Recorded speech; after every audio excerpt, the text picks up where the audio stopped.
Hello guys, how are you? आज हम made easy accountancy and economics में class 12 accountancy chapter second change in profit sharing ratio among the investing partner में जो topic है वो है हमारा ओरिजिन्स ऑफ गुडविल या factors affecting the value of goodwill. वो कौन कौन से फैक्टर हैं जिनको जो कि गुडविल की वैल्यू को अफेक्ट करते हैं, आज हम इसके ऊपर डिस्कस करेंगे। इसमें सबसे पहले है कि फेवरेबल लोकेशंस ऑफ बिजनेस।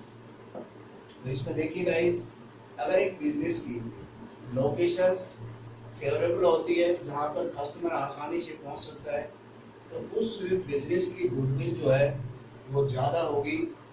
इसी के साथ एफिशिएंसी ऑफ मैनेजमेंट की एफिशिएंसी का मतलब यहाँ पे अगर एक्सपीरियंस मैनेजमेंट काम करती है, स्किल जो मैन पावर है काम करती है, तो नेचुरली है कि वो उसकी प्रॉफिट कमाने की क्षमता ज़्यादा होगी और उससे फर्म को बेनिफिट होगा और उसकी गुडविल ज़्यादा होगी। इसके साथ साथ लॉन्गेविटी ऑफ बिजनेस, अगर बिजनेस लॉन्ग पीरियड से चल रहा है तो उसका कस्टमर के साथ अच्छा उसका संबंध होगा और उससे क्या है कि उसकी गुडविल जो है वो ज़्यादा पाएगी कंपैरेटिव न्यू बिजनेस के। नेचर ऑफ गुडविल, अगर डेली यूजेस की रिक्वायरमेंट के गुड्स के अंदर अगर बिजनेस है तो उसकी क्या है कि ज़्यादा गुडविल होगी कंपैरेटिव सीजनल गुडविल उसके अंदर बिजनेस के। इसके साथ साथ पोजीशंस ऑफ लाइसेंस, जैसे कि अगर कोई फर्म ने इंपोर्ट लाइसेंस खरीदा हुआ है, एक्सपोर्ट लाइसेंस खरीदा हुआ है, तो उसकी गुडविल ज़्यादा होगी क्योंकि इस प्रोसेस को करने में काफ़ी टाइम लगता है और ये काफ़ी टफ प्रोसेस होती है जो कि आम जो फर्में हैं तो वो नहीं कर पाती, तो इसलिए उसकी बिजनेस की जो है गुडविल ज़्यादा होती है। Monopolistic and the other rights, जिस फर्म की मार्केट में एकाधिकार है, मोनोपोलिस्टिक है, वो कंपनी जो है या वो फर्म जो है वो अपने उसका पूरा फायदा उठाती है और इसलिए उसकी गुडविल ज़्यादा होती है। इसके साथ साथ रिस्क इन्वॉल्व, जिस बिजनेस में ज़्यादा रिस्क होगी नेचुरली है कि उसकी जो है गुडविल है वो कम होगी। ट्रेंड ऑफ प्रॉफिट, अगर प्रॉफिट बिजनेस में बढ़ रहा है, कंटिन्यू इंक्रीज करता है, तो उसकी क्या है गुडविल ज़्यादा होगी और अगर वो स्टे कर रहा है तो उसकी गुडविल कम होगी। इसके साथ फ्यूचर कॉम्पिटिशंस, जिस बिजनेस में फ्यूचर्स के अंदर कंपटीशन ज़्यादा होने की संभावना होगी वहाँ पे क्या है गुडविल है उसकी कम होगी, और जिसमें फ्यूचर सेफ है, जिसमें किसी तरह का कंपटीशन की संभावना नहीं है, उसकी गुडविल ज़्यादा पाई जाएगी। कैपिटल रिक्वायरमेंट, देखिए कैपिटल मेन पार्ट होता है बिजनेस का क्योंकि बगैर कैपिटल बिजनेस नहीं होता, लेकिन सेम बिजनेस के अंदर अगर जिसके अंदर कैपिटल की कम रिक्वायरमेंट होती है तो वहाँ पर क्या है कि उसकी गुडविल ज़्यादा होगी। जिसमें कम कैपिटल लगा के प्रॉफिट ज़्यादा होगा उसकी गुडविल ज़्यादा होगी, जहाँ पर ज़्यादा कैपिटल लगा के प्रॉफिट कम लगा आता है तो उसकी गुडविल कम होगी। इसके साथ साथ जो अदर जो फीचर्स हैं इसके अंदर अगर हम देखते हैं तो जिस बिजनेस के अंदर अगर अच्छे गुड इंडस्ट्रियल रिलेशंस हैं उसकी क्या है गुडविल ज़्यादा होगी। फेवरेबल, अगर गवर्नमेंट रेगुलेशंस इस बिजनेस के संबंध में है उसकी जो है गुडविल ज़्यादा होगी।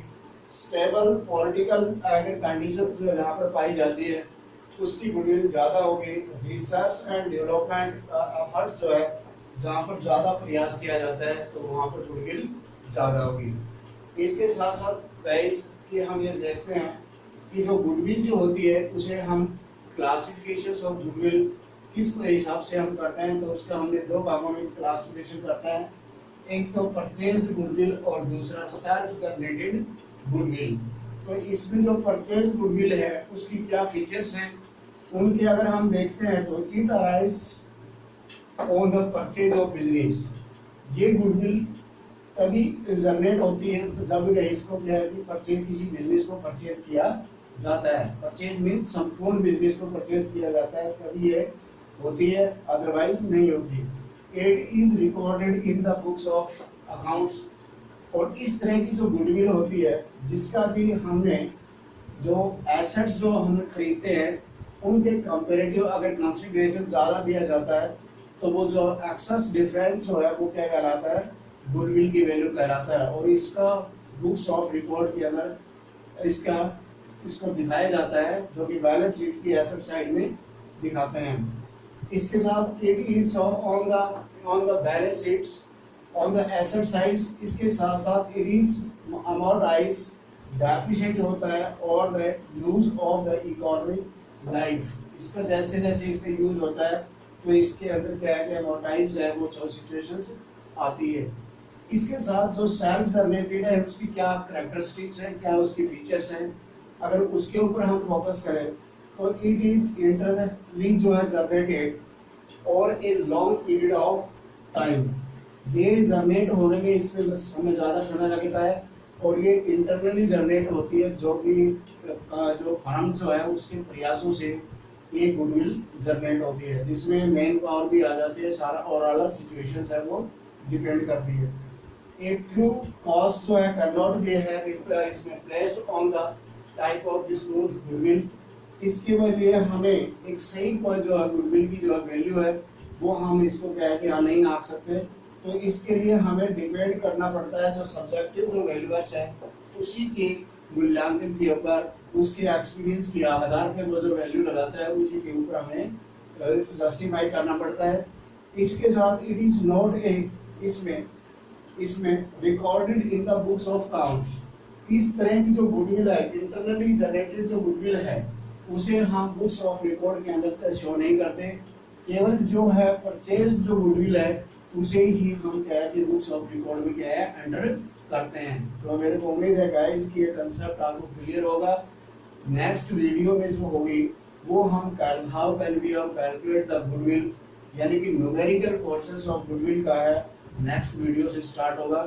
तो मेरे को उम्मीद है कि आपको कंसेप्ट क्लियर हुआ होगा। इसे लाइक करना और सब्सक्राइब करना न भूलें। Thanks, have a nice day.